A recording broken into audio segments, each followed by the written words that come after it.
La boccia, ça se rapproche beaucoup de la pétanque.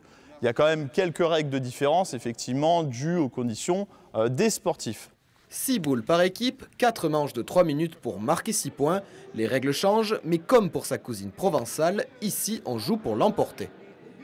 Il y a cette gagne là qui est au bout. Et comme j'ai fait beaucoup de sport, j'ai encore cette notion. Ça m'intéresse pour faire des compétitions et c'est génial. Arbitre aujourd'hui, Patricia n'en est pas moins la vice-championne d'Aquitaine cette année. Elle pratique ce sport depuis 3 ans seulement. Moi, je me concentre énormément. Et c'est ce qui me fait gagner, quoi.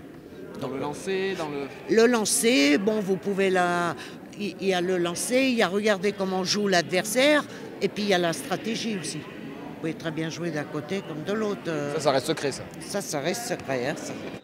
Créée en Italie, la boccia fête ses 40 ans cette année. Spécialement conçue pour les porteurs de handicap moteur, la discipline revêt de nombreux avantages. Ça combine pas mal de choses, notamment la précision, la concentration et après, bien sûr, toujours l'envie. Quand on est dans un sport, il faut avoir envie, il faut être motivé pour le faire. Cette journée d'initiation est chapeautée par le club Boccia 24 de Périgueux. Sollicité à de nombreuses reprises, le comité handisport de Corrèze souhaite aussi créer un club à Brive. Déjà, une 50aine de personnes se sont montrées intéressées. Il y a le côté social qui est mis en avant et qui est également un paramètre qui est extrêmement important pour les personnes en situation de handicap qui sont souvent isolées. La Fédération française de handisport recense 270 clubs de boccia. Les championnats nationaux se tiendront du 4 au 8 décembre à Mâcon.